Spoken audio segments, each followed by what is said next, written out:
This week on Unscripted, we talk about the real reason Ronda Rousey is in WWE, Vince McMahon giving up some power to Triple H, who's in charge of 205 Live now, and much more.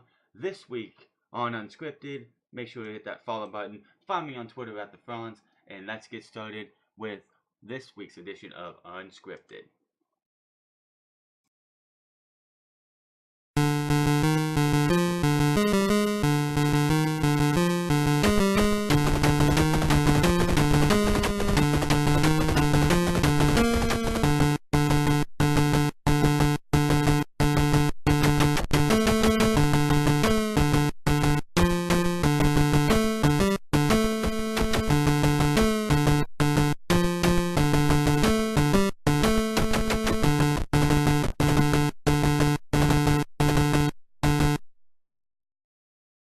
What is going on, everybody? It's the Franz, and we are here for the next episode of Unscripted for February 10th, 2018. What a week it's been for WWE. The biggest news, of course, coming out of 205 Live, which saw Vince McMahon step aside and give it to Triple H. We will get over that later today. There's also news on Broken Matt Hardy and the Broken Universe possibly coming to WWE.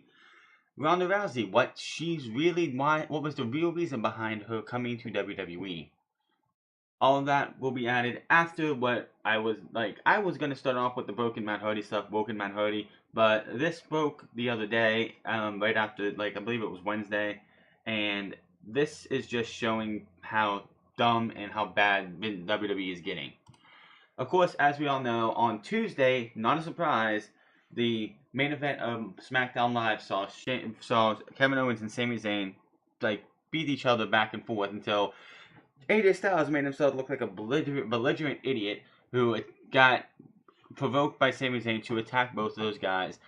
Daniel Bryan came out and made it a triple threat match. So it's like, what a surprise! Kind of saw that coming, as I said on my SmackDown Reviews title. The obvious match to main event was obvious, but Shane McMahon wanted to up the ante to make it a fatal four-way. Shane McMahon, of course, this past Wednesday or Thursday, shared the following on his Twitter, noting that the winner of next week's Dolph Ziggler vs. Baron Corbin match on SmackDown Live will be inserted to the WWE Championship match at Fastlane with AJ Styles, Kevin Owens, and Sami Zayn. Shane tweeted, "An unexpected end to SmackDown Live with a triple threat match made for WWE Fastlane. I'm going to make it a bit more interesting. Next week, Baron Corbin vs. Dolph Ziggler, the winner is added to the match, and it makes it a fatal four-way." Wow, what a concept! Vince McMahon in the back, or Kevin Dunn, or whoever is like, "We haven't had a fatal four-way in a while, let's have a fatal four-way. We just had a triple threat at the fucking Royal Rumble, let's have a fatal four-way." What is with WWE? This makes no sense. What gives... I just gotta ask, what gives these two guys, who haven't done anything towards the main title picture, even a reason to give them a shot at the WWE Championship? Maybe, seriously, you had Dolph Ziggler win the United States Championship at the Clash of Champions, which all of us, I guarantee nobody thought he was going to win that match.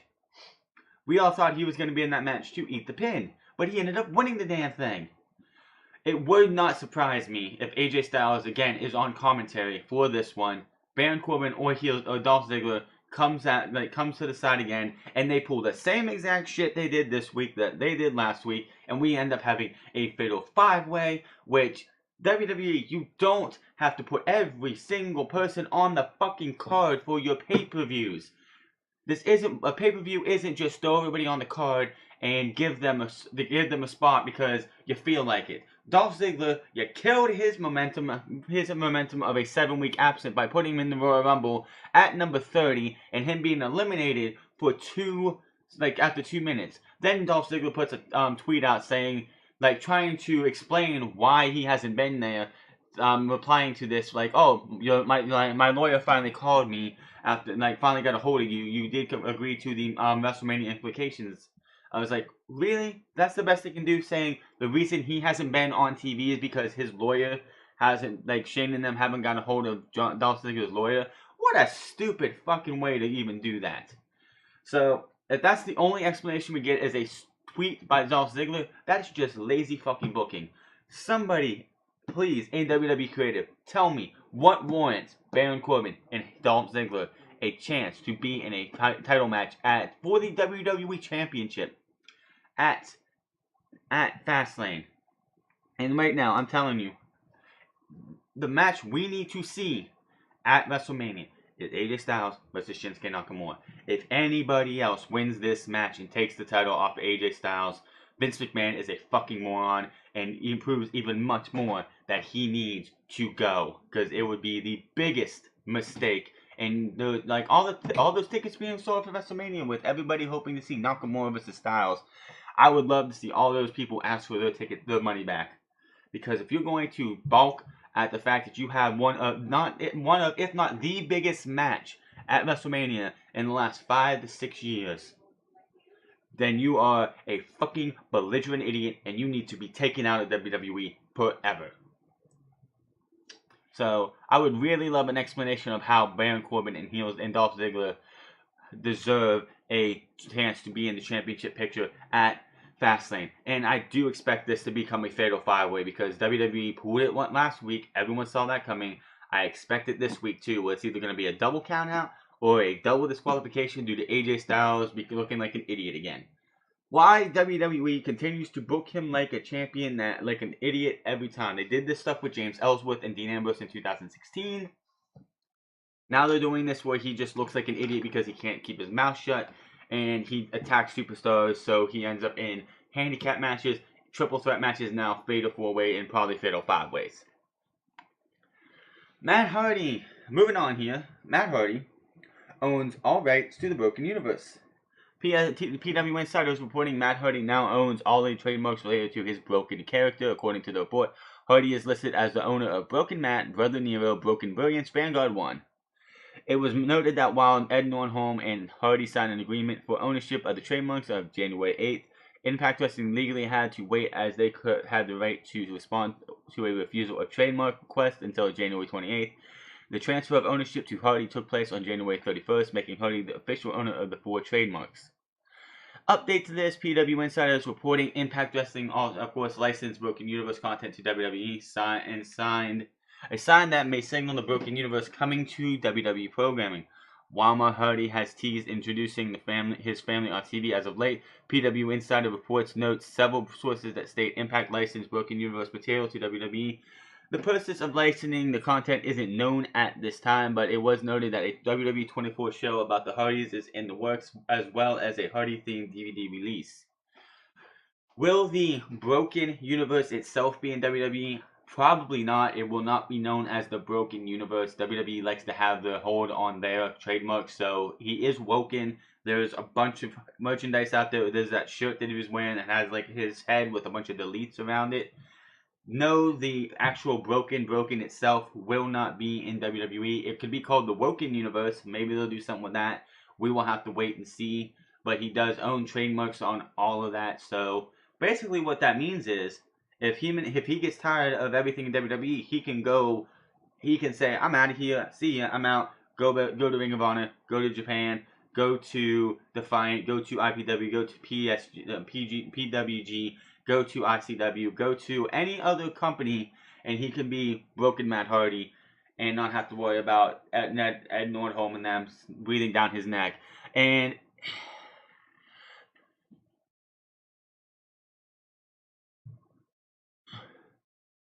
the reason that, and this is funny because everyone knows why. The reason why this got as bad as it did, and it should be well known by now. Jeff Jarrett did not see anything in the Broken Hardys when they were there, so that's why they left. Jeff Jarrett gave Ed Nordholm bad business advice to pretty much try and throttle the Broken Universe so Matt Hardy and Jeff Hardy wouldn't be able to use it or get ownership on it. It's kind of funny how when Matt Hardy and when Jeff Jarrett was removed from Impact Wrestling, that the bridge between Ed Nordholm and Matt Hardy and the Broken Universe became not burned, but rebuilt so they could get this all figured out. So a lot of this stems from anybody who still has any hate towards Ed Nordholm about the whole Broken thing, you can get rid of that, and you might want to direct that to the real source, and that was Jeff Jarrett. So Anybody else?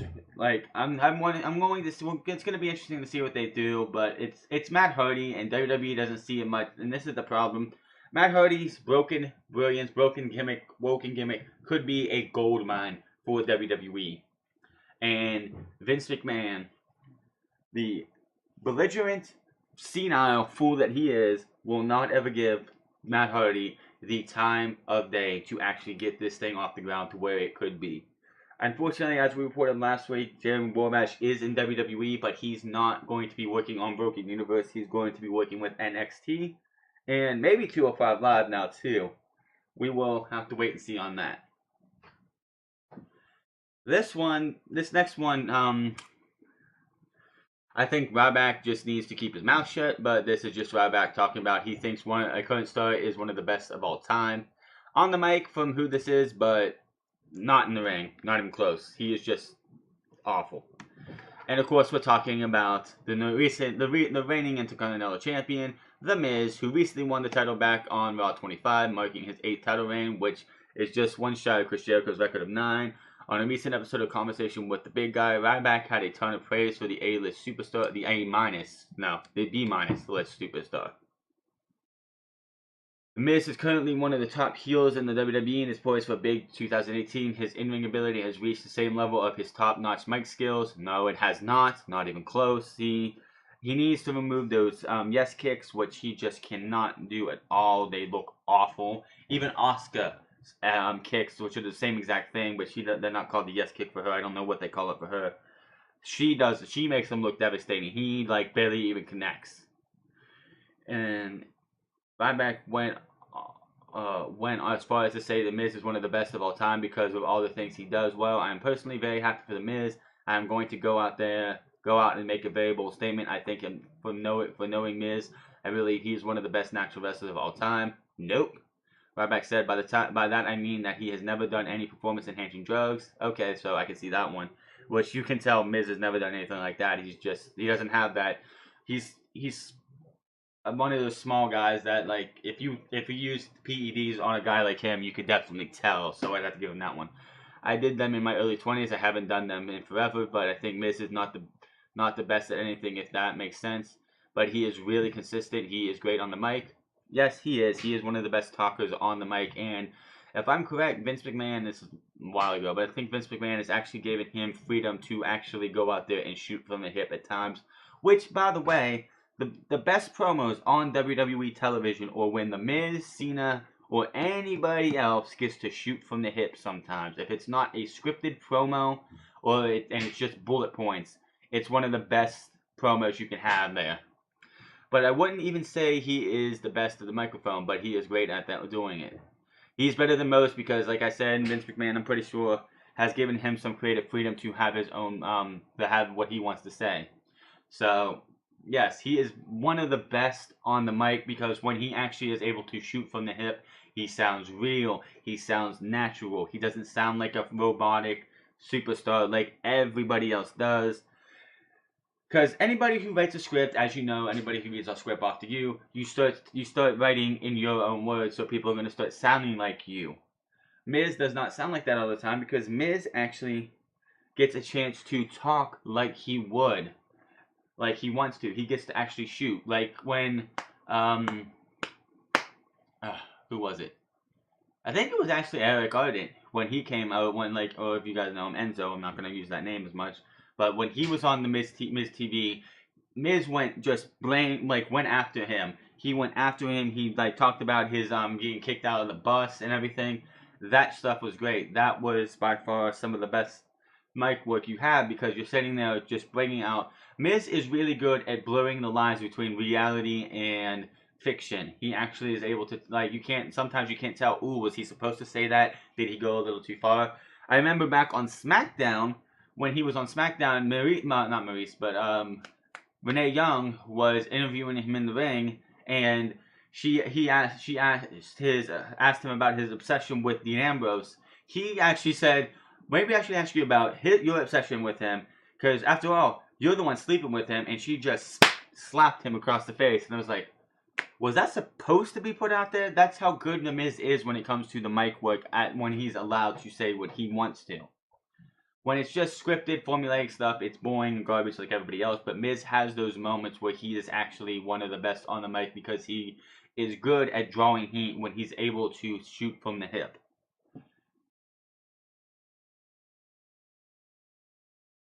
Moving on here. WWE officials not happy with the mixed match challenge viewership. This one I'm not surprised about at all.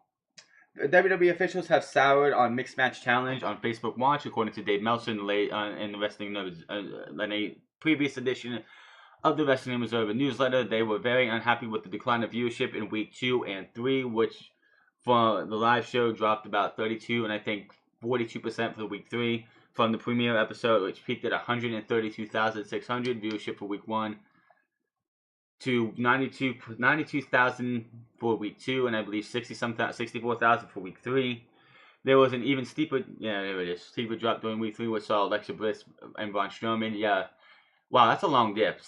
They went from 132,600 to 92,000 to 62,400, which is a 54% decline from the premiere and 32 from week 2. Despite the decline in live viewership, the numbers of total viewers has not dropped as much percentage-wise from week 1 thus far. The premiere episode has drawn 1.9 million views after the 18 days. Finn Balor and Sasha Banks versus Shinsuke Nakamura and Natalya. Week 2 has drawn 1.7. Week 3 dropped through 1.6. Well, 2 reasons for this. 1, you don't have to watch it live. I don't know how long after they put it on, they do it live, do people actually have to watch it on Facebook. The other reason is, why would I go to Facebook.com to watch the Mixed Match Challenge when I can go the next day and watch it on the WWE Network?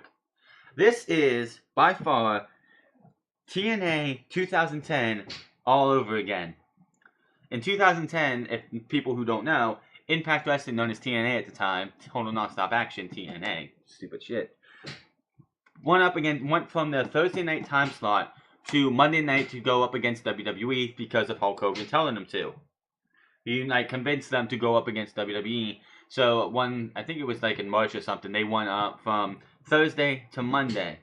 Well, that first episode of that Impact Wrestling TNA taping that was put on Monday night, and it was live, so it wasn't a taping, but live, they did huge numbers for themselves. They did they didn't do like a WWE number, but they did big numbers for themselves in Spike TV where they were at the time.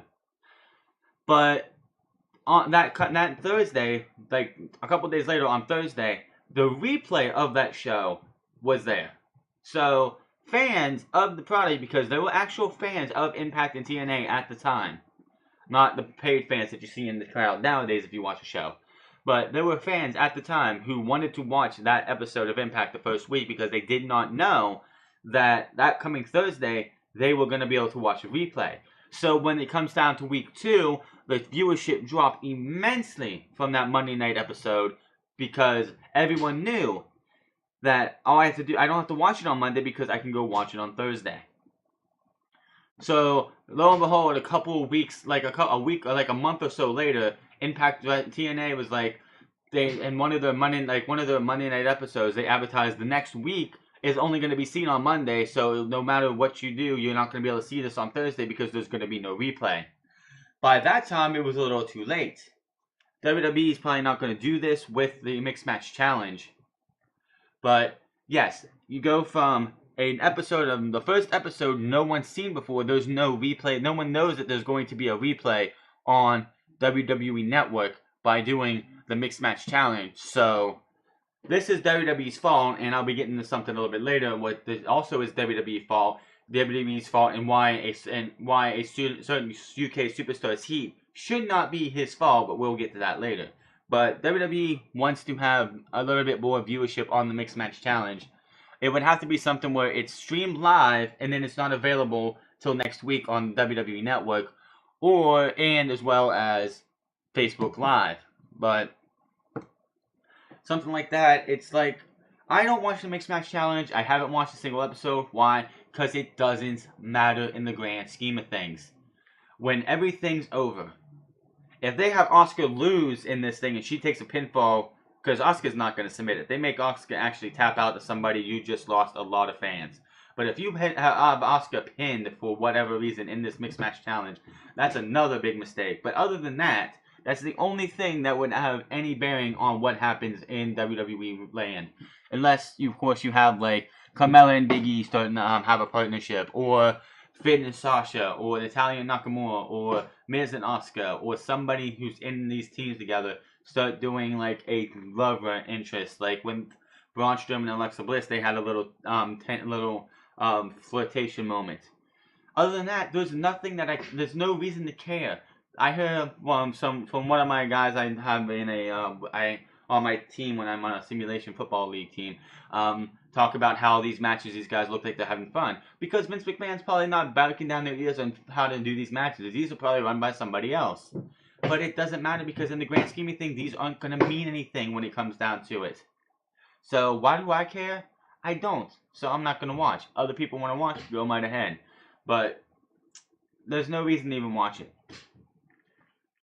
Moving on here, Booker T. This one got me a little like, why? Why are you even opening your mouth, Booker? You're going to this could cost you your job if you want to actually be serious about this, which he probably isn't. Booker T blames Corey Graves for losing Raw job. Last week, 2 weeks ago now, a change was made to the Raw announce team with Jonathan Coachman coming in and WWE Hall of Famer being moved out. WWE said Booker T will remain with the company to work kickoff panels as well as making occasional Raw appearances and serving as a WWE ambassador. Occasional Raw appearances means like if they have like a Raw 25 or something, which was a waste of everybody's time, but some kind of special episode like that.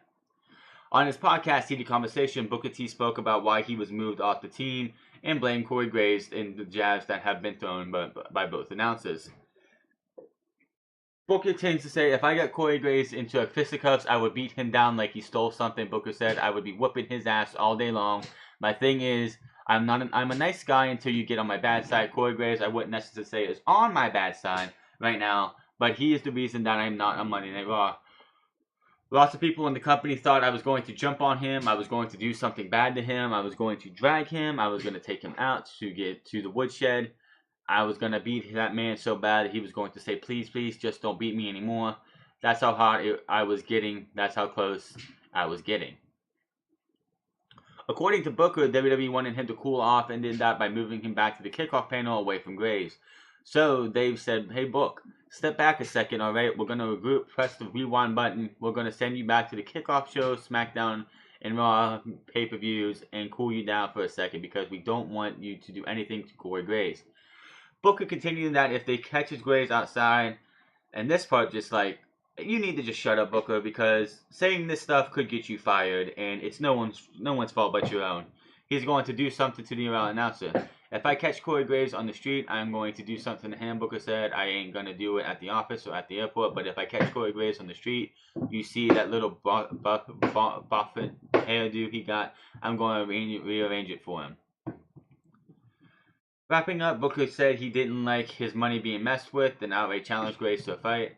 Everyone knows my reputation. I get mean if you mess with my green, Booker responded. And as of right now, my green is being messed with. Is WrestleMania coming up, right?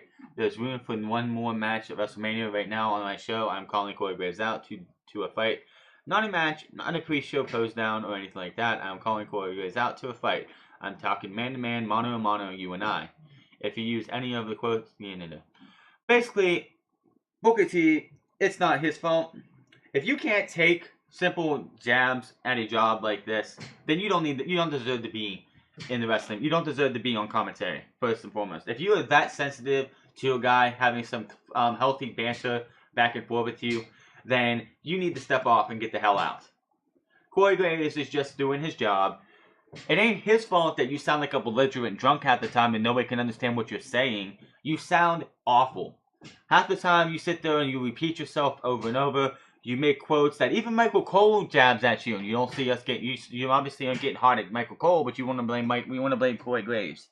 You want to blame Corey Graves for the jabs. He's jabbed at you. You jabbed at him. Why the hell are you getting so hard about Corey Graves?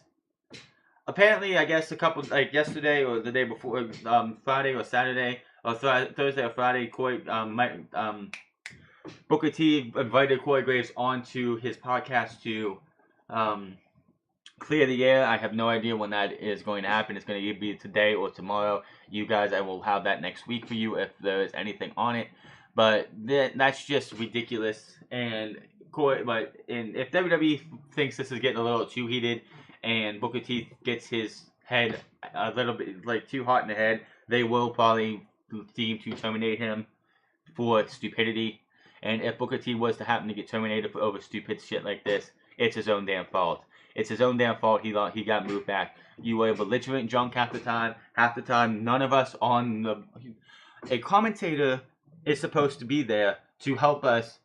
Like, I wish half the time, and I'll say this for sure, I wish half the time they would give me a chance to turn off commentary, because I would want to watch the matches without commentary. But since they don't do that, you're supposed to be there for us to like help us through this match and make it part of the journey for this match and try and make it better. Booker T did not do any of that. Booker T did sound like he was drunk half the time. Half the things he didn't even, half the stuff I couldn't understand what he was saying. Nobody could understand what Booker T was saying half the time. It was just nonsense and boring, and he just did not bring anything to the product. Coach, we'll see what happened. The air is still out for him. He was not a bad commentator last time around, but Booker, you just need to slow your roll, dude. It's your own damn fault that you got taken off commentary. If you're too sensitive to be able to take the jabs that Corey Graves, obviously somebody to be in the position that Corey Graves and Booker T were in, you have to have a thick skin. Obviously, Booker T doesn't have a thick skin, even though his hardened background that he is. I'm not going to get into it. Obviously, didn't thicken his skin enough to be able to take jabs. So you're getting hot over this. It's your own damn fault. Reap what you sow, and don't be blaming other people else. Take responsibility for your own damn actions. Take responsibility for your own problems, and shut your fucking mouth and just be happy that you still have a job with WWE, because they could have fired your ass if they wanted to and had no reason, no problem but your own. This one right here, this is WWE's fault. This next one, UK star has backstage heat with WWE. WWE UK star Tyler Bate has reportedly fallen out of favor with company officials, according to Dave Meltzer of the Wrestling Observer Radio. The heat goes back to before Bate lost the WWE UK title to current champion Pete Dunne at the TakeOver Chicago. Which, quite honestly, if the fact that he got heat is the only reason he lost that title, I think it'd be bullshit, because I thought Pete Dunne was going to win that title even if he didn't have heat in May of 2017. Apparently, there was a situation where WWE wanted to book Bate on a main roster tour, but he had made other plans and couldn't work the tour. It was noted that WWE called Bate late for the booking, but he had other plans. Bate worked several NXT live events in 2017 and made his return to WWE TV to lose to Roderick Strong on a recent episode of NXT. The match was crowned the new number one contender for Dunne's UK title.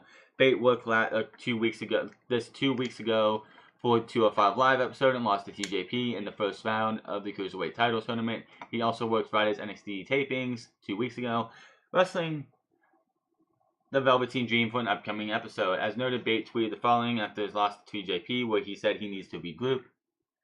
So this isn't Bate's fault, first and foremost. If it was plans, as in he was booked for a show in the Independents and he wasn't going to be able to find adequate time to get back to wherever they needed to go for a main roster tour, that's not his fault. WWE, you signed the UK stars to contracts that were lenient enough that they could go out and work in Progress. They could go work ICW, Progress, ICW, and other independent promotions. The fact that you are getting pissed off at this guy and this guy has heat, it's not his damn fault. It's not his fault that you were too stupid enough to give him a contract to where he didn't have to be all hands on deck with WWE right now. That's probably why they pulled their superstars back. I don't know. But this is just downright stupidity that he's got heat with WWE over something that's not his fault. And the fact that you came late, say he was booked for a show, and this is how bad this is. It's probably where it's like he was booked for a show, and that show was happening tomorrow. Or like, say he was booked for a show on Saturday, like March 8th of last year. They call him on March 7th. Saying, hey, we need you for this tour. Can you come out? And he'd be like, no, I have this other thing. That's not his fault. That is WWE's fault. All the WWE, Raw, SmackDown, NXT, and 205 Live rosters all have to be hands on deck to WWE. They don't have contracts where they can go out and like Impact Wrestling or other places where they can go and like work independent shows. They have to be WWE and only WWE. The UK stars don't have that. You have Mark Andrews, who's going to be at 205 Live next week, facing I can't remember who he's facing. Akira Tozawa.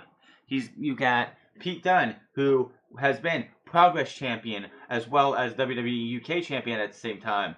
Joseph Connors, I haven't seen Joseph Connors on WWE TV, like WWE's NXT or anywhere in a long time. Wolfgang, same thing. Are those guys even contracted anymore?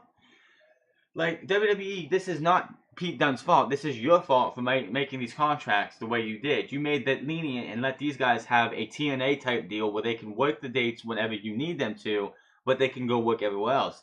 Now, I don't know what he had. It doesn't say what he was doing, but it just feels like he was going to work somewhere else, and then they needed him, but he wasn't available because he doesn't want to have to go call this independent company, be like, promotion, be like, look, WWE needs me and I have to leave and I have to bail on you guys. That doesn't sound like what he wants to do. So WWE, it's your own damn fault that you're having heat on this guy. Look yourselves in the mirror and say, this guy, why are we mad at him? Oh, because we made a mistake. Moving on here, Jason Jordan undergoes successful surgery. Raw superstar Jason Jordan underwent successful surgery the morning of February 2nd, 2018 to repair a neck injury. WWE.com has confirmed. He had an injury to a disc in his neck, which resulted in significant pain that was refractory and all conservative measures. WWE medical doctor Joseph Magoon. So Joseph Magoon, who doesn't know shit half the time, it was decided to do a minimally invasive operation to decompose the nerve to allow it to heal. The procedure Jordan underwent is called a minimally invasive posterior cervical hysterectomy, which I hope I named that right. It is not known just how long Jordan will be out of action.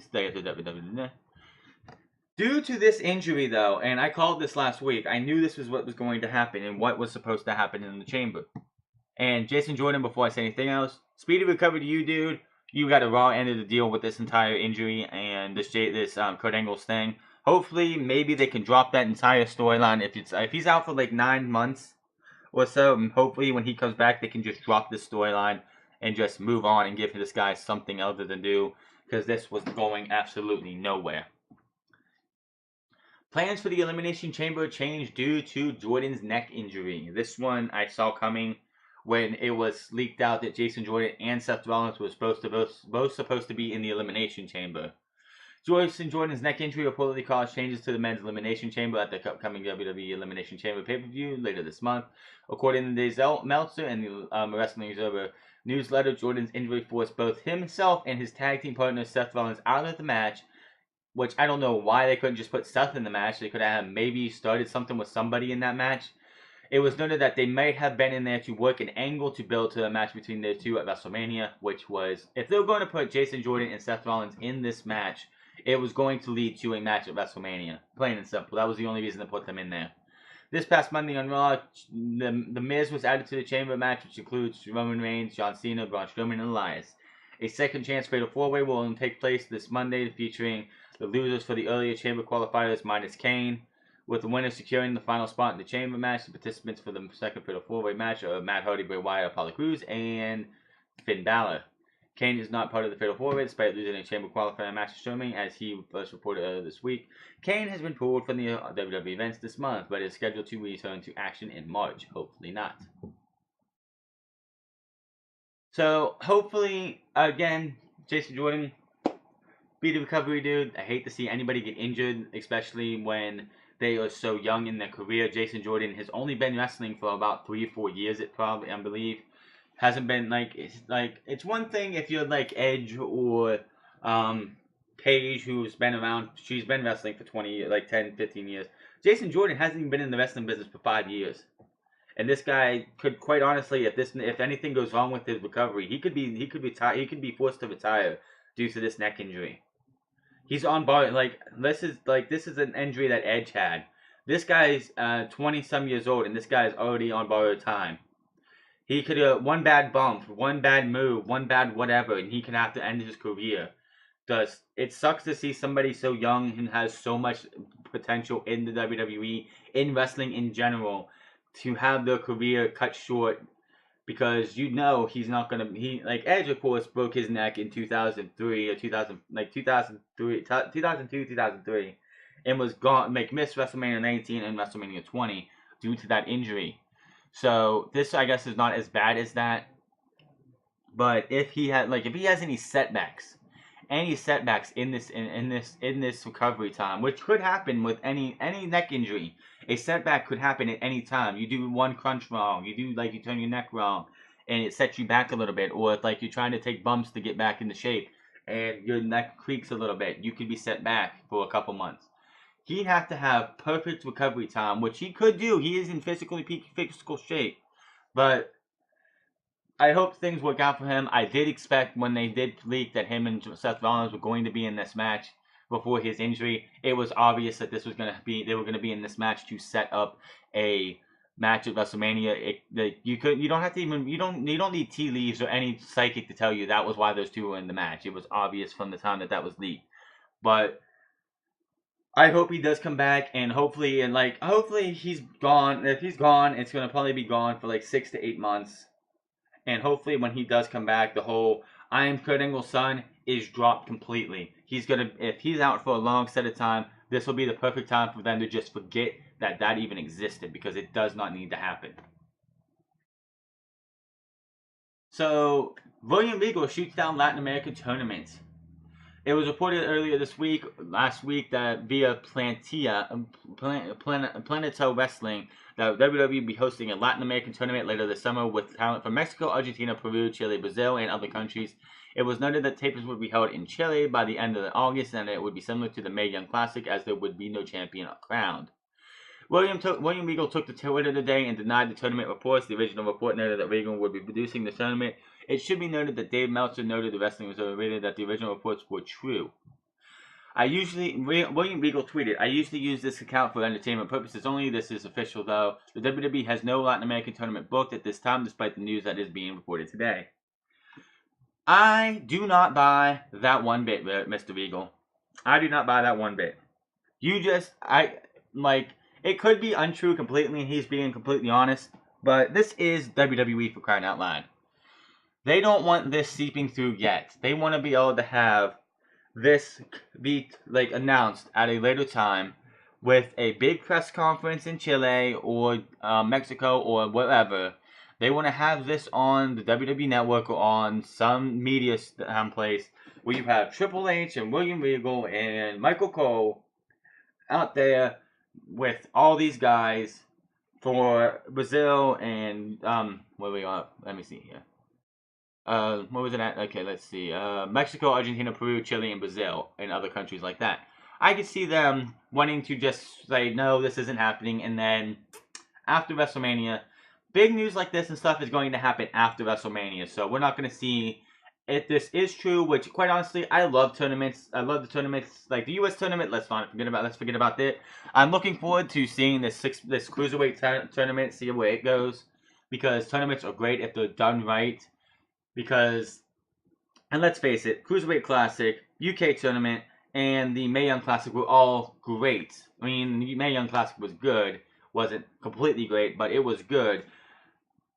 If this happens, I'm looking forward to it, and it's not something that, wow, they're doing a Latin American tournament. I don't think they'll call it that. I think they'll actually have a different name for it, but I can see them doing it, and they're just saying, no, this isn't happening, just to brush it under the rug for now, so they can be like, hey, we're having this tournament, and you guys didn't remember it.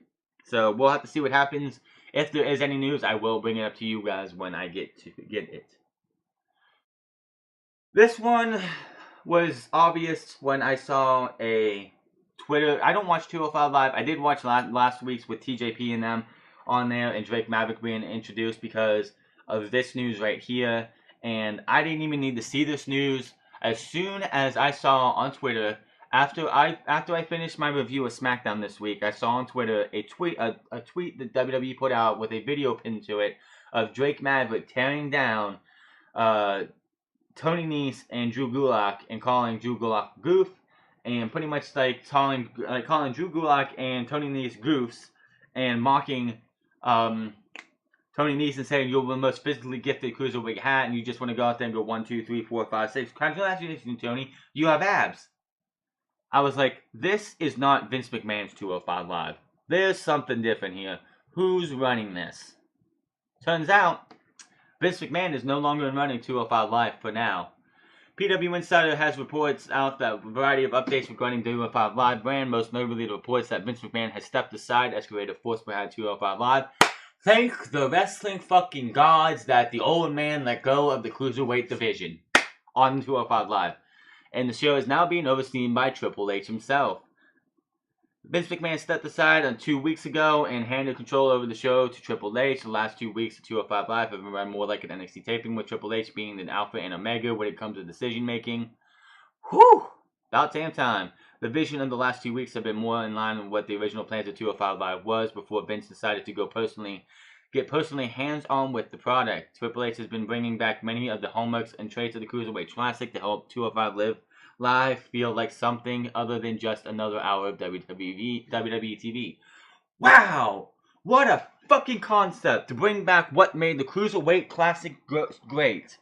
I loved the Cruiserweight Classic. I loved every single fucking match. You had Johnny Gargano and Tommaso Ciampa. If you guys are looking forward to Johnny Gargano versus Tommaso Ciampa feud at New Orleans or Chicago, whenever that match is going to happen, because it's going to happen, you need to go back to the Cruiserweight Classic and look up their match for the first round, Johnny Gargano versus Tommaso Ciampa, and watch that match.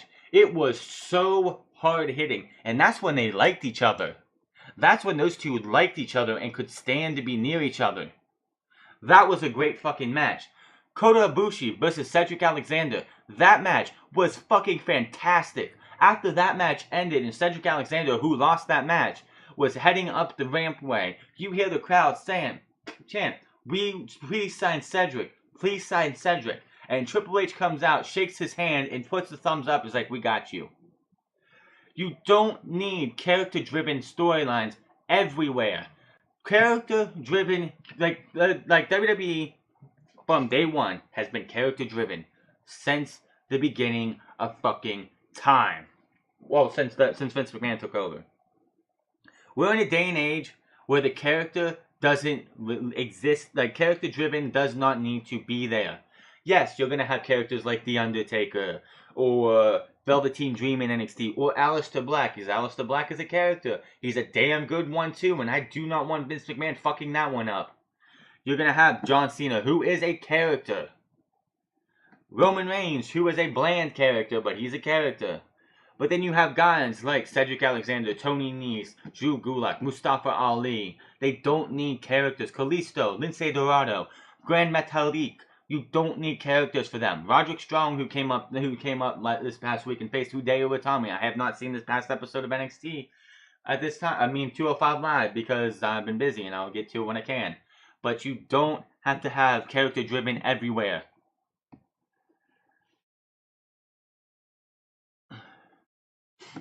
So it's like, wow, what a fucking concept! Bringing back what made the Cruiserweight division, the Cruiserweight Classic, so great. Wrestling between these guys. You had video packages, they showing off who was facing who. They described who was who, what they were doing, why they were here, why this was important to them. You didn't have PowerPoint presentations in no fly zone, don't fly here, we're cruiserweights, but we don't want you to fly. No.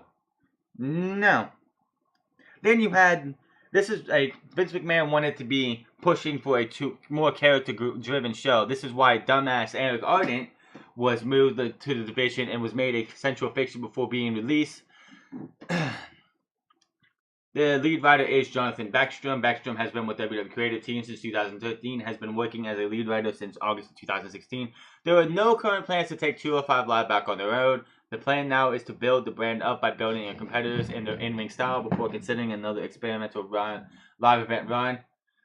Roderick Strong was brought up this specifically to freshen up 205 Live roster. There may be other talents called up from NXT 2 to join 205 Live. that better not be Johnny Gargano. I'm telling you right now. You bring Johnny Gargano up and stick him on 205 Live, you have just killed everything that they built for Johnny Gargano. Now, I could say don't bring him up, but if that's where Triple H wants to put Johnny Gargano because he wants to build him up, that's one thing, but he's like 205 Live is beneath him. It's beneath him, beneath Roderick Strong, and beneath Tyler Bates. But it was also beneath the Hideo Itami, who's having a little bit of fun there, I guess. But it's like, wow. A year and a half. It took a year and a fucking half before Vince McMahon was like, wow. I don't know what to do. I can't get this place over. Hey, Hunter, come in the room. Take 205 Live. All yours. I don't need any more. A lot of people are also speculating the reason this is happening is because Vince McMahon's becoming more enthralled in the XFL and he wants to make this thing succeed. Quite honestly, here's my opinion. Vince McMahon does not need to run WWE or be a part of WWE anymore. WWE, he has turned WWE from the Worldwide Wrestling Federation, which was a territorial promotion, into the WWF, the WWE, and where it is today, a multi-billion dollar corporation. He has made WWE a success. He doesn't need to be here anymore. If he wants to make the XFL the most successful it can be, he needs to let go of the WWE, let Triple H, Stephanie, Triple H and Shane run WWE.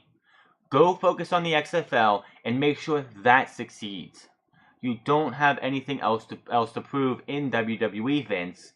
You have done every single fucking thing you can do to keep this place afloat when it was close, so close in the 90s from going under. He did everything he could to keep this place from turning the lights off, and they came very close. Very close. He's not needed anymore.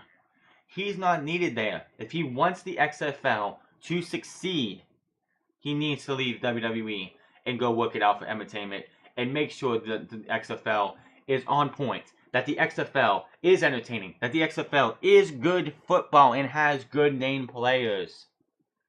You need a Ron Smart who has that. You do see, if he wants outlandish characters, you need to bring those to the XFL. WWE doesn't need those. Ron Smart was like, the reason that He Hate Me is known so well still from that iteration of the XFL is because he was an outlandish character. He was the only guy who got what they were trying to do then. You don't need gritty, nasty, like adult-oriented type of football, but you want family-friendly, and safe football. But you also can have outlandish characters in the XFL. WWE, like, if they want to, if Vince wants to, I would hire Ron Smart and get this guy to talk to every single player that you have and let them have a little bit of character. Let them have their celebrations more than the NFL. If you want to see the Bo era thing, let them do that. Let them do stuff that the NFL won't let them do. Let them have characters in the XFL, but don't be out there and being like, okay, you're gonna go out there and you're gonna do this. No. But let these guys be a little bit more outlandish than they would in the NFL. Let that help become successful for the XFL. Vince McMahon is just spinning his wheels in WWE. That's why it's been so terrible. There's nothing else for him to do there. There's nothing else for him to do in WWE. The WWE he has been built up and has been where it's at, that it could survive without him as long as you have Triple H and Stephanie for an ambassador, someone who can go out there and talk to other people, which that should have been on here. Yeah, like Stephanie is going to definitely. They need Stephanie not for the WWE. They need Stephanie like inside the ring. They need Stephanie in WWE for like being an ambassador, someone who can go and do all the public speaking, She is. That's why we'll get to why what they hope will help Stephanie McMahon with that here in a bit. But we have so much more to get through here. Okay. We will talk a little bit more about. We are going to finish the show later with that. A little bit more about Triple H gaining more power. SmackDown star calls out Budget, a driving company. Shelton Benjamin, a couple days ago, put a tweet out saying, "Thank you at Budget, L-I-T, in parentheses L-I-T, for," it's probably lit, "for your great service of putting my reputation, freedom, and quite possibly my life in jeopardy. I have unknowingly been driving your car around for the last 4 days with an effing loaded gun in the glove compartment." Quite honestly, to the person who had the gun, the car before Shelton, what kind of fucking moron are you? That, because, and I'm not trying to bring racial stereotypes in this and everything, that, like, if he was going to be pulled over and the car would have been searched, he would have been put in jail for a gun that he had no business, like, he had nothing. That's why he set his life and reputation in jeopardy. Because, and freedom, because he is a minority in the world, in the United States. Had he been pulled over for whatever reason, he would have been. They would have booked him. They would have cuffed him, booked him, and had him on possession of a gun that he had no knowledge of it being there. And with him being a minority, they would have said, yeah, sure, that's what they all say. And they would have booked him, and he would have been put in jail, and who knows what would happen with Shelton. So the fact that he was able to find that gun and get it reported to them, but the company Budget, I hear, doesn't even check their cars. You could probably put weed in a glove compartment if no one opens it for a couple days, which I'm pretty sure weed you would smell in a day or two, unless you have the windows open. But that right there is just, be careful with the car company that you borrow. And if you are going to rent with Budget, anybody, make sure to check your glove compartment, because you don't want to have a loaded gun in your possession. Especially somebody who is a minority, and if they get caught with it, it's usually they get cuffed and jailed over others. So I'm glad that he was able to not have his life ruined by this car company who put his life in danger because of this. So anybody who uses Budget, make sure to check your cars before you actually take it off the lot. So if you do find something that should not be there, you can go back in and give them a piece of your mind.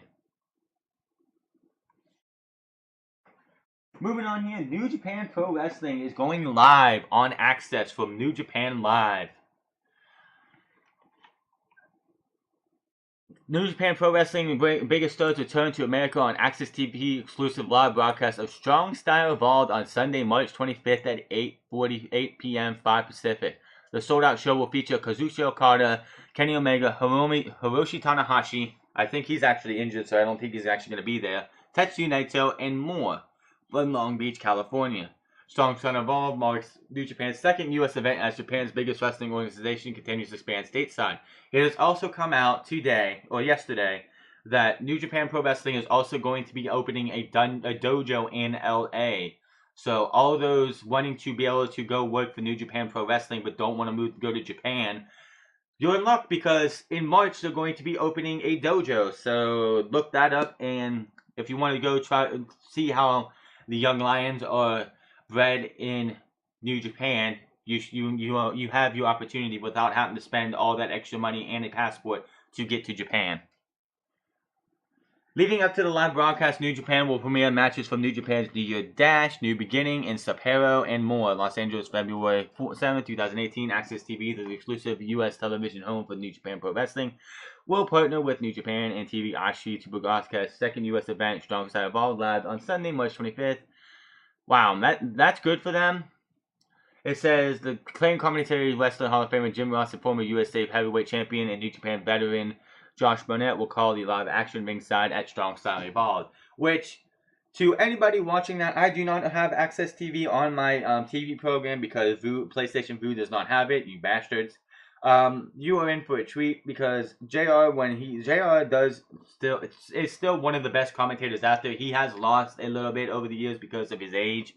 It happens to the best of us, but he's still, I would take him over Michael Cole and Coy and Tom Phillips and any of those guys. So looking forward to that. If I could find a way to get to it, but before they get to that, let's see here. Yesterday they put on Wrestle Kingdom 12's finale of Kazuchika Okada vs Tetsuya Naito. The 16th they'll put on New Year's Dash to start wrestling matches face off in a series of rivalries.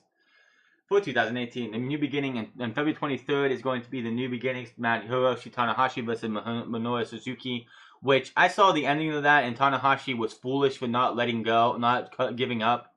I don't know if it was booked that way, but he got injured from that match, and he's probably not going to be on the show that's going to be in Los Angeles, California, because of that injury. Because Suzuki, one crazy SOB, messed that guy's leg up a lot.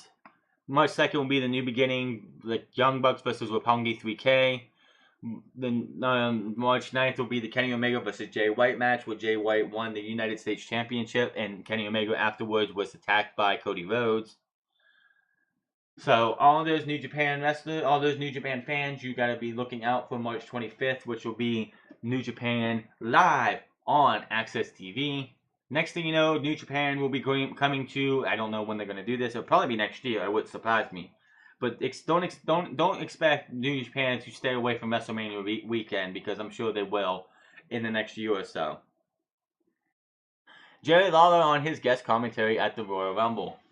Many have wondered about the backstage production that goes into booking a Royal Rumble match. I think all of us have, because except for this year minus the women's, every year since, I believe, 2012 or 2010, the Royal Rumble has been just awful.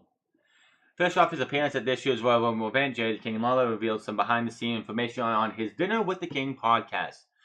One of the best features of the Royal Rumble is the element of surprise, but Lawler revealed that one person who is not caught off guard by any of the entrants is most likely Michael Cole, who believes Cole, as the lead commentator, probably knows the order of the entrants beforehand. King has to say, honestly, I think Cole does know. When I said I don't have to go to production meetings, Michael Cole does. I mean, he has to. Lawler said, when you are at the main guy, you have to be ready for that information. So I'm pretty sure he's sure who was coming out next from 1 to 30. Which, if he does know 1 to 30, he does at times, especially when you have like Rey Mysterio, Hurricane, Adam Cole, Cien Almas all come out.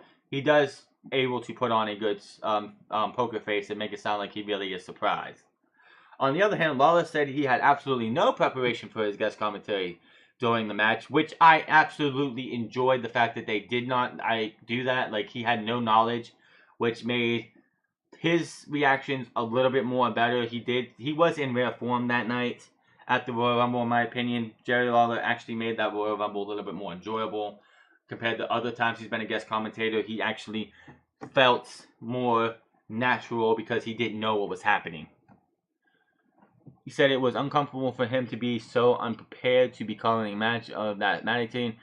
I had no list. I went into this thing so unprepared. I honestly felt like they may have forgotten they called me to be at the Rumble. I mean, I talked to some people, but nobody in charge. I didn't speak to anybody in charge all day. He said I finished the pre-show and had headed up to gorilla position when the Rumble started because, as you know, the men's Royal Rumble was on the third match, so I went and changed into my old king coat and crown and all this stuff. I had, which, by the way, he must keep that thing like in a plastic something, because that thing just looks like that's the same king. That's the same suit and crown he used to wear in 1993. By the way, I had one up there and started standing around, and then the show started. Vince saw me and got up and shook my hand, asked me how I was, and then he went and sat back down. Michael Cole was already out there. I just felt weird because we were getting closer to the time of the Rumble, but nobody told me anything. He continued. Then I finally had gone to Billy Kidman, because he's the one of the guys who runs the time of the show, which I didn't even realize Billy Kidman was still a part of WWE, in my opinion. So, and then they ran a package. Went over to him, asked if I was supposed to be out there already, and she said, "Oh no, you're going to have your own music and entrance." I let out a big sigh and relief. Then a little bit after that, I went out there. I hadn't talked to anybody. I hadn't talked to Michael Cole or Corey Graves about what to do or say about the show. I had no clue about anything on the order that was going to happen. Probably the biggest surprise entrant this year was Rey Mysterio, which I even tweeted Rey Mysterio when they did a top 10 of Mysterio's biggest things that Rey Mysterio has done in WWE. Of course, number 10 was his entrance this year. I even tweeted, he replied to that, and I replied to him saying, by far the best part of that match was Rey Mysterio coming back.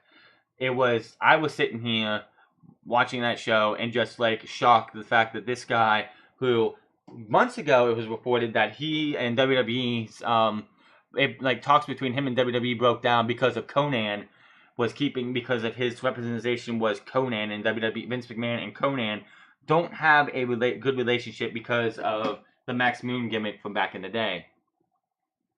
So, not a surprise there, and he did very well. It was great to see King back for that show, and it was usually it's oh, the King's coming back.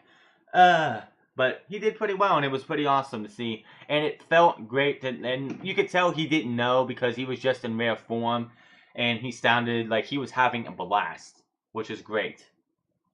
Hopefully it also meant that he had nobody in his ear too, because that you can tell when that happens. This one is, of course it is. This one is obvious that they're going to do this, and I expect this to be after probably around SummerSlam time that this one will come out. The next WWE 24 special has been revealed. The next 24 special will once again feature the Women's Evolution. It is titled the WWE 24 Women's Evolution 2. A premiere date has not been yet revealed. The first WWE 24 Women's Evolution aired on August of 2016 and focused on the women's division having a primary spot on WrestleMania 32 card. Wasn't really a primary spot, it was just the fact that they changed the Divas title to the Women's title, which Alexa Bliss has had around her waist and hasn't defended since TLC. But it was basically what they're going to highlight is Raw 25 with those women, the Women's Royal Rumble. They're not done with this thing too, I'm pretty sure, because you have the Women's Elimination Chamber, and they'll probably go all the way to WrestleMania with Asuka winning the SmackDown Women's Championship because they have that. You want to do the Women's Royal Rumble in this 24 special. You're going to want to go all the way to WrestleMania where you have the winner going on to face one of the Women's Championships, which we'll get into that with something in a minute. So that's going to be I'm sure that will come out in August of 2016, 18, as in, i.e. the night of SummerSlam or the night after SummerSlam. It wouldn't surprise me one bit. This one really shocked me, but HBK has picked his own protege in NXT. People already talked about this, and I want to put my opinion on, but when I first saw this headline, I was like, no wonder Johnny Gargano's getting such a push. He must be getting all this tutelage from HBK, because and then I'm I read this and I'm it's not Johnny Gargano, but when I first saw this headline, I'm sure anybody who would see this headline was like, oh, so he picked Johnny Gargano, which is a fine pick. But no. NXT is a good position right now with a stacked roster. Ain't that the truth? Despite losing some huge names over the years, such as Kevin Owens, Finn Balor, Sami Zayn, Tyler Breeze, Adrian Neville, Charlotte, Becky Lynch, Bayley, Sasha Banks, Asuka, Along the way, NXT will continue to lose more stars as the Performance Center either continues churning out their own projects or signing some of the biggest names from the independents, mostly signing from the independents, such as Candice LeRae, Ricochet, and War Machine. Most recently NXT success. One of the biggest advantages of being on the NXT roster right now is that you receive guidance from some of the best. While the late Dusty Rhodes was a massive influence on stars of NXT, they now also have Hall of Famer Shawn Michaels hovering around and offering expert guidance and insight on how to better themselves. Combine the offerings of the Heartbreak Kid along with the guidance of Triple H, who has taken the NXT to new heights, and it's no wonder why most of the talent stars end up as such a massive name when they were built in the right way, only to be torn down when they come to the main roster. Do not forget that. Most impressed night before the Royal Rumble NXT TakeOver, such as Aleister Black, along with Johnny Gargano and Johnny Cena, match to put on one of the greatest matches in recent memory. More like the greatest match in NXT history. However, according to PW Insider, there's one NXT superstar who has impressed so much recently that Shawn Michaels has handpicked him as his protege. Another entertaining match from that night came from Cassius Ohno in the Velveteen Dream, with Dream emerging victorious. The sources claiming that Velveteen Dream is now Shawn Michaels' protege, with both fans and wrestlers agreeing that Patrick Clark under this gimmick has a bright future ahead of him, with championship gold in his destiny. When I first saw the Velveteen Dream, and this is probably before Shawn Michaels made him his hand-picked protege, but when I saw Patrick Clark coming out as the Velveteen Dream, I'm like, this is just a Goldust ripoff. It's going to go absolutely nowhere. It's going to go up to the main roster, get the Adam Rose treatment, and he'll be gone within a year or a year and a half after he makes the main roster. But boy, was I and everybody else wrong, because Patrick Clark has made this one of the most entertaining things on WWE TV or NXT TV. His feud with Aleister Black was voted as the NXT Rivalry of the Year, which it only had one match, and most rivalries of the year don't have just one match, but they had one of the best matches. Not match of the year, but just the build-up. The build-up between these two. Velveteen Dream wants the adoration of Aleister Black. Aleister Black would not show him any courtesy at all. Like, he didn't want to see any. He didn't even want to look at him, recognize him. But these two put on a stellar match at War Games, and in the end, Aleister Black gave the Velveteen Dream what he wanted. Kevin Owens also spoke highlights of him when he claimed that people will be saying Dream's name for years to come. Until, Vince McMahon gets a hold of him and destroys everything that Triple H has built up, like he has done with Tyler Breeze, with Fandango, with Kevin Owens for an extent, Sami Zayn, Ty Dillinger, Bobby Roode, Shinsuke Nakamura, Charlotte, Becky, Bayley, Sasha Banks, and the list goes on and on. Edge is another legend that has spoken highly of the former Tough Enough competitor and compared his short run in the wrestling business, which, by the way, Patrick Clark should have won that year for the men if it wasn't for a fan vote, which he got in a spat with ZZ on that episode, and he got voted off because of that stupid fucking thing. But who's having the NXT career and who's off in the bayou wrestling alligators? So who actually won that season? And compared his short run in the wrestling business as his gimmick as a mix of Rick Rude and Prince. It comes as no surprise that HBK has selected Velveteen Dream as a young star to focus on, as he looks he could be a gold mine for WWE for years to come. Yes, we said that about other people too, Sean. Like, we said that about the Broken Universe. Has WWE capitalized on that? Probably not. It's more about laughing than anything for Vince McMahon. We said that about Daniel Bryan, and we had to force WWE to do something about Daniel Bryan. If it wasn't for that, Daniel Bryan would have never got WrestleMania 30. They would have stuck with the Batista versus Randy Orton match, which nobody wanted to see. With legendary guidance from Michaels, Dream will only get better and better as he continues to take his advice on board. You consider that he is only 22 years old. Michaels could be someone who makes Dream the future star and ensures that soon NXT is a brand that can be built around him. Yes, he could be. He's gonna do great in NXT. This is why I want to see him. He probably won't be NXT champion, but the United Kingdom Championship, that's a different story. I would love to see Pete Dunne versus the Velveteen Dream at NXT TakeOver New Orleans. That title on the line. Velveteen Dream beating the Bruiserweights for that championship. It is their mid-card title until further notice.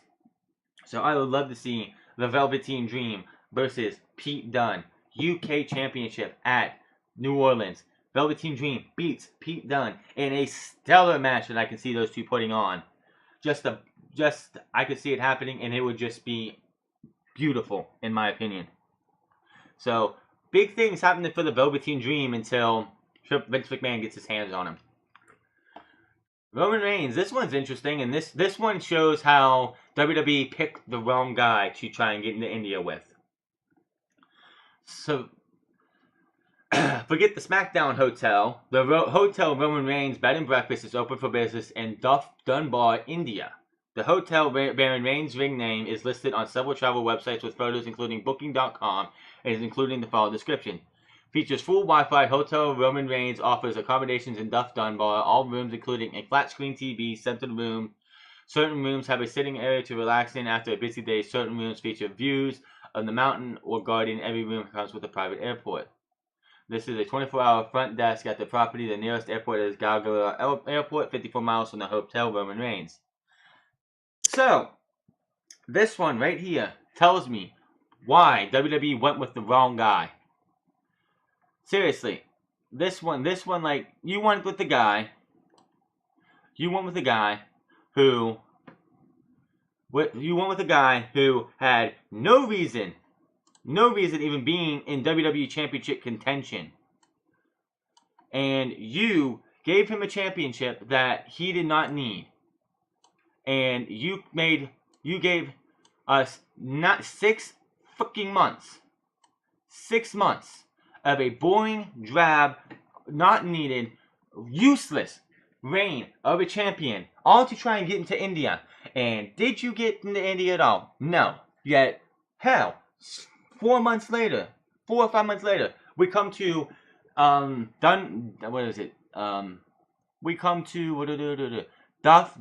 India. And I don't know if they did it because of, I don't think they did it because of him. It's just the fact that they like the name. But they have a hotel in Dunbar, India with the bearing of Roman Reigns. So, if Roman Reigns would have been the Universal Champion, and you had Universal Champion Roman Reigns versus WWE versus Jinder Mahal, that would have probably sold more than just Jinder Mahal versus Triple H or Jinder Mahal as WWE Champion. That right there shows that you went with the wrong fucking guy if you wanted to go into that. If you wanted to get into the Indian market, they have an obsession. I'm surprised. I'm sure there's a statue of the big dog over in India because that country loves themselves some Roman Reigns. You went with the wrong guy, Vince. And that right there just shows that you're a fucking belligerent idiot. You pushing Roman Reigns to give him his WrestleMania moment. If you would have did that at SummerSlam and would have gave him the title then, he was on that India tour. I guarantee you that would have helped you out. And by the way, you don't have to be the champion to be able to have a presence in a country. If you want to have like Jinder Mahal be an upper card guy and show him off in a better light, he didn't have to have a championship. It's been proven before. But you went with Jinder Mahal, and we as WWE fans had to suffer through the worst world title reign since the Great Khali. But that was the world title. This is the WWE Championship. The worst WWE Championship reign of all time, and the worst reign since the Great Khali. This one, and moving on from that, this one irks me just a little bit. And it's fucking, and they did all this. They did all this at the Royal Rumble. Stole Asuka's thunder. The only thing that you're going to remember about the first Royal Rumble for the women is that a former UFC champion came into the ring and pointed at the WrestleMania sign. Reason for Ronda Rousey's first feud. It looks like WWE may be using Ronda Rousey to help Stephanie McMahon become a bigger star. Are you serious? Let's continue. According to Dave Meltzer in the Wrestling Observer newsletter, it is noted that one of the more significant reasons WWE hired Rousey was to help boost Stephanie McMahon's mainstream status, and that the questions surrounding her financial value to the company are secondary. Bullshit! Boosting Stephanie's image is why they want to super high profile match at WrestleMania 34 for Rousey, rumored to be Stephanie and Triple H versus Rousey and an unknown male superstar. They want Dwayne Johnson, rumored to be Dwayne Johnson, The Rock, or the Hall of Famer Kurt Angle. It was noted that while Stephanie is a big name in wrestling, she's not a mainstream star. One of the keys is bringing Rousey is, and goes back to what made Vince McMahon a star. The program with Hall of Famer Steve Austin, and what made Austin a big mainstream star was a feud with Mike Tyson. Bullshit. Austin was already there. Mike Tyson really didn't do as much as everyone thinks he did. He made WWE mainstream. Austin was already a big star, and he was getting there. It could have been Mike Tyson just showing up for the fucking hell of it. And Austin still would have benefited from it. That was just having Rousey come in to make Stephanie a big star. This is not going to work at all. Oh, you win a match with Ronda Rousey, so come speak on today. Come speak on Golik and Wingo. Go speak on Undisputed on FS1. No, this is not gonna work. This is not gonna work. If this is why they did it, while it was believed that Ronda Rousey's Royal Rumble handshake with Stephanie was to squash their beef, the idea for the feud is to make Stephanie a star outside of pro wrestling. Are you fucking kidding me? You brought this woman in, ruined what was a first time ever that you guys touted for a month and a fucking half, it felt like. It felt like 6 months that you kept driving this down our throat, because watching Raw and SmackDown in the same week feels like a 2 week thing, 2 week drag. But since the end of December up until the fucking Royal Rumble, you pushed first time ever Women's Royal Rumble. And it all went to the wayside when bad reputation by Joan Jett fucking hit the damn airwaves and Ronda Rousey showed up. Why couldn't she show up the next night on Monday Night Raw? Why did she have to show up at the Royal Rumble? Either way, you still would have got your ESPN moment, because ESPN would have made a big deal anyway for about 5 minutes. They talked about it for 5 minutes the night it happened, and then I believe I don't think First Take or Golden Ringo said anything, but I know PTI said something. You got maybe 15 minutes out of all from ESPN. Other than that, nobody gave a fuck. So you did all of this to try and help Stephanie McMahon. How? Isn't she doing enough on her own? You see countless times her going to do these meetings and these events with everybody. How is she not a big mainstream star? How do you expect Stephanie McMahon? All I know is, if it keeps Stephanie McMahon off of my TV for Monday Night Raw, fine. If it keeps her out of Monday Night Raw and I don't have to see her again on Monday Night Raw, fine. Do what you gotta fucking do. Take up a match from more deserving talent. If this gets Stephanie McMahon out of my fucking wrestling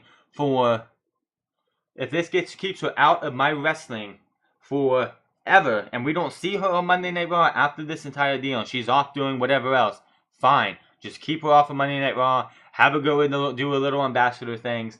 How she's not a big star, I don't know. The girl who's been with the company through the Attitude Era, she was there for the Ruthless Aggression Era, she's done all this stuff. How is she not a mainstream star? I don't know. I don't know what they want to say is a mainstream star, but if it keeps her out of Monday Night Raw, then fine. Do what you gotta do. After this, I don't give a fuck. As long as she's off doing her mainstream stuff and we don't see Stephanie McMahon on WWE TV again. I believe we got 1 or 2 more here, but we got at least 2 more, I believe. Serena Deeb joins NXT as a coach. WWE has announced that former superstar Serena Deeb has joined the WWE Performance Center as a coach. The announcement came in the form of an exclusive interview with Deeb on WWE.com. She was asked what her role is going to be. She will be a coach for the female talent, and obviously alongside Sarah Amato, who has been the woman behind the women's evolution in NXT. Don't let anybody else fool you. Sarah Amato has been a major role in the women that you see, from Becky Lynch, Paige, Sasha Banks, Bayley, Ember Moon, Asuka, and Kairi Sane, Shayna Baszler, and all these other girls getting into WWE. She's been there for all of them. So getting someone else to help her it just helps. Process of being a teacher, she says, well, a lot of people in my family, including my mom, were school teachers, and I also have a history with teaching yoga, which I did for several years. I have experience in several different areas, but I will never primarily be a wrestling trainer before, so it will be an interesting to see how the crossover. But I think if you have compassion and try to meet people where they are and be really hands-on, it is very important for people to be able to relate to each other, which is good. It's great to see her back, and I'm sure, if need be, which I know Sarah Amato, I don't know if she was a wrestler or not. If she, I don't know if Sarah Amato was a wrestler, but Serena Deeb, if need be for anything, she could probably lace up the boots again one more time for a match in NXT, or a match in the Women's Royal Rumble next year, which wouldn't be a surprise. So, good on her. Great to see that WWE has got value in her, because, quite honestly, I don't think she would be used on the main roster at all, really, for anything. And they need to fix the women's division as it is, so just bringing someone else in wouldn't have been a good idea. So at least they got her doing something, because she did put on a hell of a show at the Mae Young Classic, and let's see that's just great for her.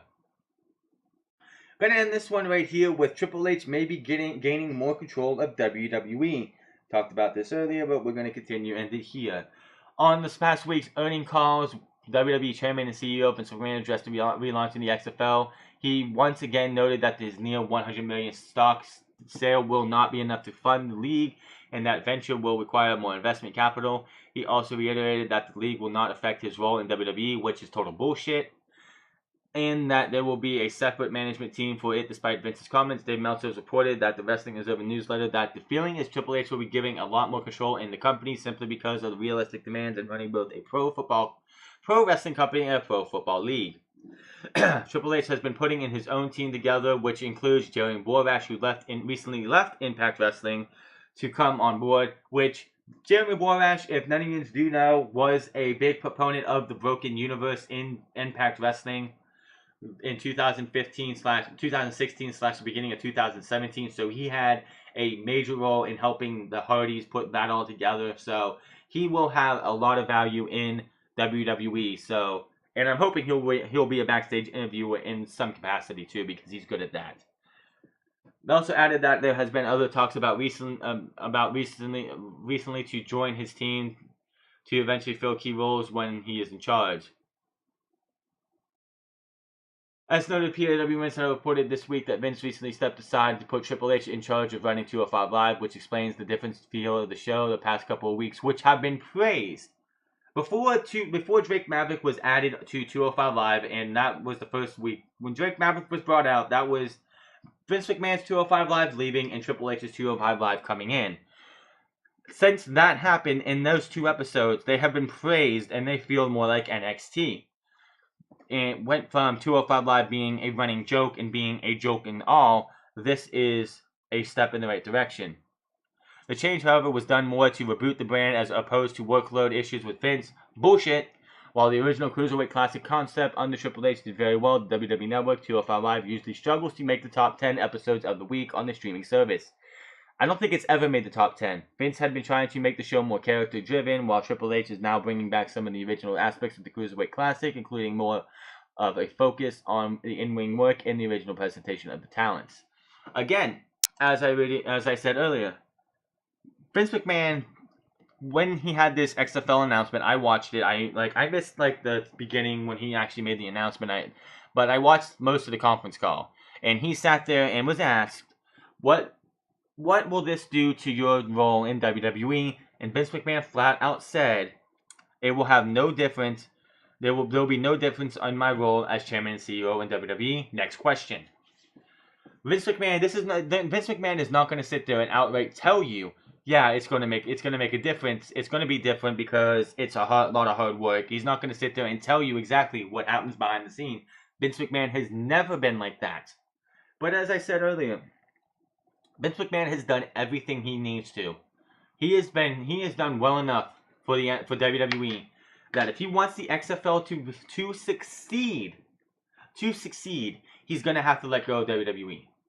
He has to let go of all of WWE. He doesn't have to be the guy running the XFL as in a management position, but he's got to be the guy there to get this thing off the ground. It took blood, sweat, tears, and close to damn near failures on multiple occasions, WrestleMania being one of them, to keep WWF into WWE from closing down. Had WrestleMania failed, there would be no WWE. Had the Attitude Era failed, there would be no WWE. He has done everything. They're in a position in WWE right now that if Vince McMahon was to step down, yes, the stocks might take a hit, but if he puts Triple H in charge, it won't hurt as much. The product would get better, hopefully. If we could see a little bit of what we see in NXT and now 205 Live on Raw and SmackDown and the pay-per-views, and cut those pay-per-views back besides WrestleMania to 3 hours, we would see a lot better. We don't need to see this illogical booking that we see where we have Asuka win the Women's Royal Rumble, the first ever Women's Royal Rumble. Then 2 Raws later, Kurt Angle comes out and gives Nia Jax a match with Asuka at the Elimination Chamber pay-per-view. I don't give a fuck if Asuka's going to win or not. And he put in this stipulation, I don't know who the fuck booked this, but he put in this a stipulation in this match. If Asuka were to lose by pinfall, submission, counter, or disqualification, she will have to have her title opportunity turned into a triple threat match. No matter what title she takes on. Which any fucking idiot who watches anybody's podcast or anybody's thing and says that it doesn't matter. Kurt Angle said Asuka is going to be in the Raw title match. That is not true. Kurt Angle doesn't have that power to say, well, Asuka's on Raw, so she's going for the Raw title.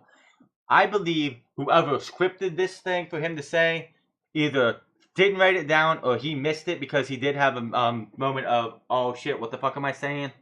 Before that, he should have probably and was supposed to probably say if Asuka loses and if she chooses to go to take on the Raw Women's Champion at WrestleMania, it will be a triple threat match. If she decides to go to SmackDown, which is if it wasn't written, it should have been said. If she goes to SmackDown, then Nia Jax will get the #1 contendership at WrestleMania, which is total bullshit. And Brian Zane said it on Who What Better.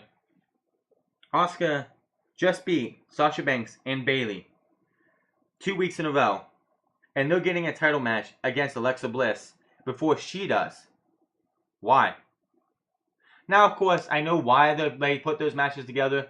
It is quite obvious, clear as day, that Asuka is going to be challenging Charlotte for the Women's Championship of SmackDown because she's faced Bayley, she's faced Sasha Banks, she's going to face Nia with a clear-cut winner this time. So yes, I can see clear as day that she's going to go to SmackDown. If she faces Mickie James this week, which would not surprise me, then there's no one else for her to face on WWE Raw. So why would she go and stay on Raw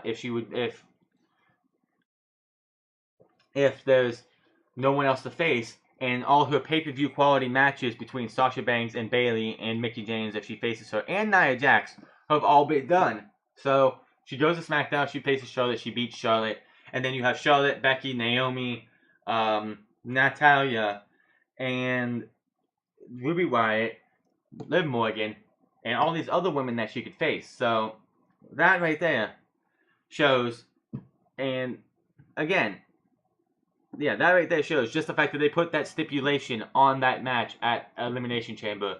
And anybody, any fucking body who finds that to be okay is a belligerent idiot and does not know wrestling and does not know what good wrestling is, because that is just so stupid. And it is a Vince McMahon call. Oh, well, it would have been one thing, and this is what I say.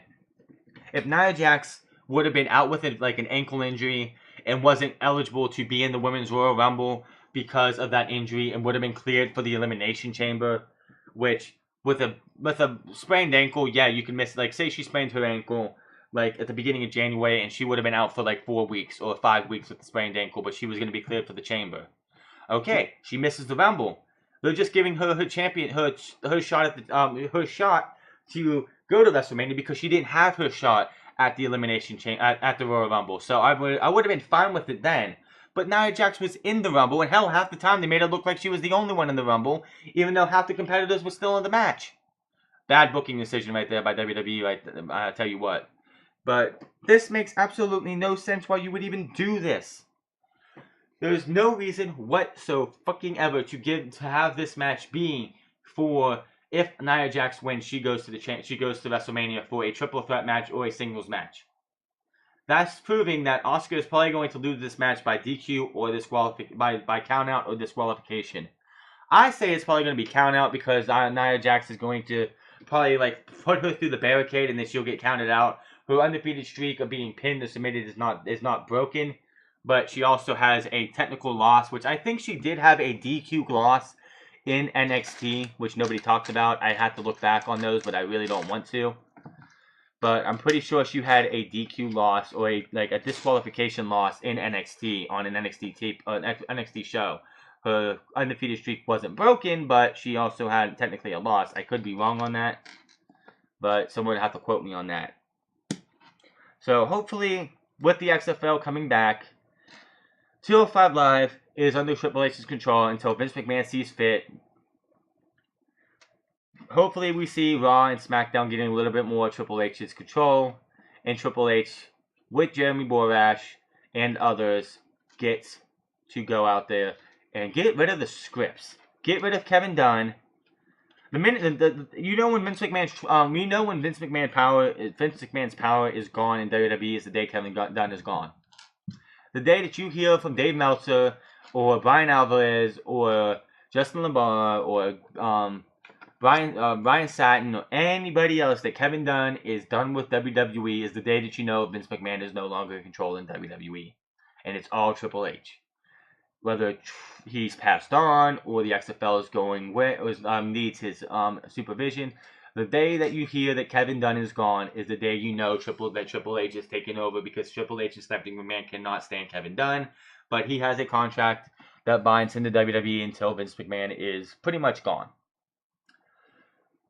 Hopefully, with the XFL coming back, and I know Vince McMahon does not want it to be a failure. It burned him up to actually quit that thing last time. It took so long because he needed to do some sorting out. I'm surprised it did take so long, but we will see what happens. But that is going to be your Unscripted for February 10th, 2018. Make sure to hit that subscribe button. Follow me on Twitter at The France. Follow me on twitch.tv/TheFrance08. I will be back here for Monday Night Raw Review Results Show, SmackDown Live, NXT on Wednesday, and next week for another Unscripted where we will have a whole new set of news, rumors, results, and any other things we can talk about. Until then, my name is The France. I will see you guys next week, and take it easy.